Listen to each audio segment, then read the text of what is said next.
And good afternoon, everybody. This is our Shed with the show. Let's be reasonable. Of course, there was a new poll that actually dropped yesterday, but worth talking about because it does show the race starting to tighten. You're looking at the morning consult poll. You see all voters 43% like Biden, 44% like Donald Trump. So 1 point difference between the two. Number in the middle is interesting too. You got another 14% out there that either don't know, don't care, or want someone else. So that's a very interesting proposition. When you look at the number of Democrats, look at that 86% Democrats this year versus the 84% of Democrats in 2020. So that's good for Democrats that's starting to coalesce around Joe Biden. Um, and you got to remember, Joe Biden, historically, I mean, um,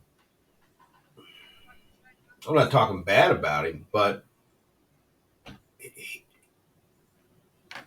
he's he's a difficult candidate to not necessarily work for, but they needed other people to coalesce around Joe Biden. If you recall, I mean, it was South Carolina that saved his bacon in 2020, that election cycle. Before that, I mean, it was you were looking at other people, and it was the field was pretty much wide open. I mean, everybody had a stake. Elizabeth Warren had a stake. Bernie Sanders had a stake. Pete Buttigieg had a stake. Everybody was a viable candidate, and then all of a sudden, the African American vote in South Carolina shows up, and I can't remember his name now, but I can see his face. But the representative from the great state of South Carolina says you got to get behind Joe Biden, and then all of a sudden the floodgates open, and everybody's just solidified around Joe Biden, and away he went. But my point is, it just took some time, and that could be the case even this election cycle as well. That's my point. When you look at the Republican number, 89% today versus 90% in 2020, that's interesting. And I'll tell you that of registered voters, uh, what is it, 160,000 registered voters, and people that actually show up, 120,000 with a margin of victory of 50%. So you're looking at, I mean, that, I mean, when you split it, you got to split it in half. So anyway, when you look at these numbers, losing even 1%, 89 versus 90%, that's roughly a million votes. Okay. So that means that you have to tamp down the voting block of Democrats. And I believe, personally, that's what you see happening when it comes to young people. Uh, uh, Republicans have a lock, I believe, on social media. They have arrived at social media before Democrats. And the old Sun Tzu message about the first in the field, there's an advantage. There's an advantage there. And Democrats need to really wake up and kind of smell the coffee. Um, just a lot of activity where young people, I think they're really, they look at snippets of information without really having context. I mean, I'm a little older, so when I hear something, I want to hear the comment before and after that. So I want to go to the source and find out what's happening. I'm not quite certain that young people are that sophisticated as of yet. So I believe that's where Republicans are trying to narrow the gap when it comes to this particular election. And you have to remember, and this is a poll on registered voters. I generally say you should be focusing your attention around the likely voters, probably a more telling poll than it is for the registered voter. The likely voter, I believe, is that guy that shows up. So when you look at the likely voter in the last election, so I'm looking at who showed up. You got to remember that Biden won with 7 million more votes than Donald Trump, winning areas like Arizona, Nevada, and you had the Rust Belt, right? So you had Pennsylvania, Wisconsin. Michigan. So you had those three. You didn't get Ohio. And I'm not sure, Ohio is not even in play, but it should be. But anyway, that's another story too. So I think that if Republicans are picking off the young people vote, for example, maybe that takes the race. And I need to really find this out. I need to find out how many young people actually participated in the 2020 election. But if that number, if you can depress or suppress about 2 or 3 million votes of young people, then I think that you got a very interesting race that kind of develops. And it takes a 51-46 margin of victory in 2020 and makes it more like a 49-48, or let's just say 48-46 race. All right. And now the battlegrounds become more important. You have to throw North Carolina this year into that mix because I think they got a poor Republican candidate for governor. Two strikes against him, really. Ask Vivek Ramaswamy how Republicans feel about people of color. And Coulter told him, I'll get back to my point, but with regard to that Vivek and Coulter thing, look, I believe that that number of people who can't get behind a Vivek Ramaswamy presidency is probably above 60% in the Republican Party. Now, that's not to say that it doesn't exist in the Democrat Party, because it does. Okay, but it's probably somewhere in the neighborhood of maybe 20 or 30% in the Democrat Party. So, um, there you have it. But anyway, back to my. If you can depress or suppress the uh, young people vote, narrows the race, puts places like North Carolina in play. Look, if you get North Carolina, that's 16 electoral votes, right? So that's roughly um, Arizona and Nevada together. I think. I think Arizona is 11, just like Indiana. I think Nevada is like 5 or 6. Okay, so that's the case. If you pick up North Carolina and you end up keeping Nevada and Arizona, it's a landslide victory.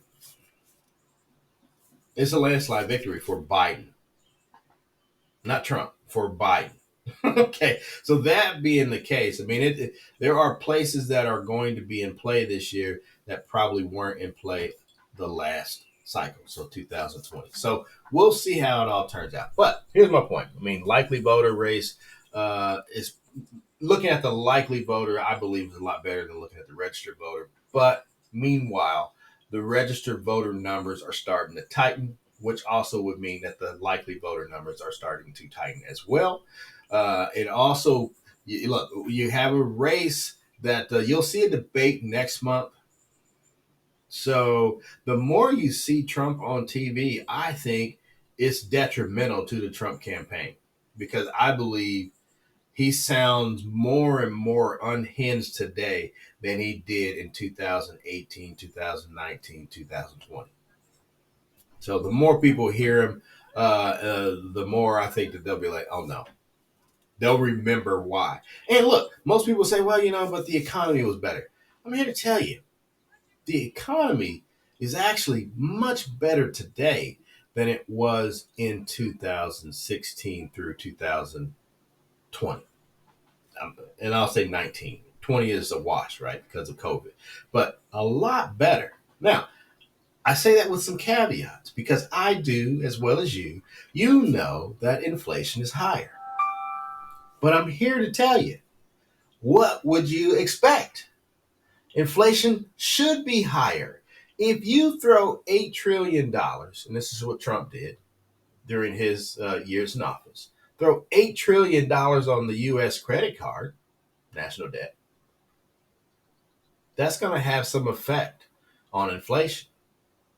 If you then throw another 3 or 4 trillion on it, Biden, that's going to have an effect on inflation. So let's assume that you didn't have, and it really follow me on this one. If you were to just look at those situations in a vacuum, all right, you have Trump's 8 trillion versus Biden's 4 trillion. Still a lot of money spent. $12 trillion altogether. But let's put it in a vacuum. You got Trump's 8 trillion with tariffs. Okay? So you have stimulus, right? That probably gives you inflation at 7 or maybe 8%. Okay, I'll be generous and say 6, maybe 7%. All right. What happens on the other side of that? You still don't get back to inflation of 3% because of the tariffs. Okay. If you look at the Biden 3 or 4%, still looks like stimulus. In a vacuum, that probably increases inflation to probably 4, maybe 5%. Still not good. But my point is, to think that one guy is responsible for the inflation, you're absolutely kidding yourself. Because you got to look at the money that was spent. I mean, just the fire hose of dollars that you were giving to the American people. At least, I mean, look, obviously, I'm going to be voting for Biden. So, if you're upset with that, whatever. We can talk about it. Look, at least the money that Biden is spending is going in areas that will help the U.S. economy. You need infrastructure dollars. Your infrastructure is aging, so you got bridges that were collapsing on a fairly frequent basis, right? So you need infrastructure. If you're trying to get anywhere around the great states of the United States, you need infrastructure. So that's money well spent. And I can look at the inflation protection and all the rest of it. Some pieces I can agree or understand. I probably don't like it based on the industry that I work in, but I understand, and I guess I would say I admonish my clients as to, okay, here's what to expect. So anyway, well, no, anyway, so my point is, I believe the economy is a whole lot better today. And I'm not, look, the Dow just crossed 40,000. It's crazy. So there are positive things happening in this economy. I do understand why there are people who are fretting in this economy too. I get that.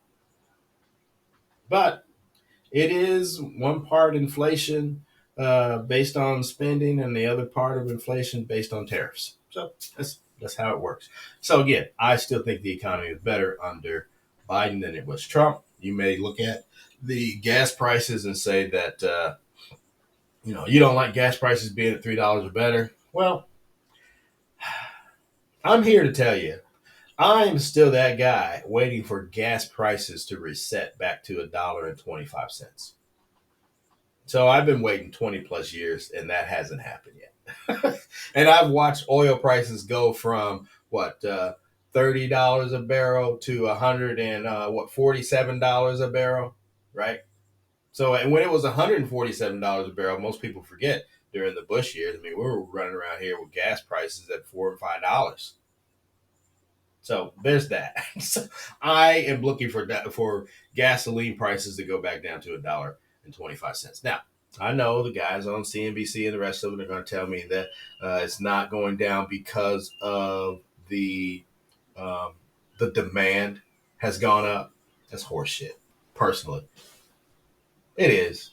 I mean, I don't want to talk about anyway. We're talking about the presidential race for office, and we're looking at the morning consult poll. I could go into other areas, and obviously, I'm pulling myself back to keep from going into those other areas. But this is what we know: the race is tightening. I would imagine that once we get on the other side of September, when people actually start really paying attention to the race, I think you're going to see Biden at +4, +5, probably getting escape velocity from that point forward. And winning, comfortably, should be winning by the same margin that he won in 2020. If not, if it's scaled back because of young people, still ends up winning 3 million votes better than Donald Trump. So that being the case, and you got to win the battlegrounds. Those 3 million become very important as to how they're distributed. So anyway, that's our show for today. Like and subscribe. Tell me what your thoughts are. Tell me if you think that Biden stands a chance, or if you think that this is a win for Donald Trump, given the atmosphere. And the atmosphere, I got to tell you, is horrible. I'm here to tell you that a Biden win is trouble. A Trump win is still trouble. So there's still some fundamental things that need to happen in this economy that haven't happened yet. So all that being said, folks, hope you enjoy the broadcast, and we will see you next time.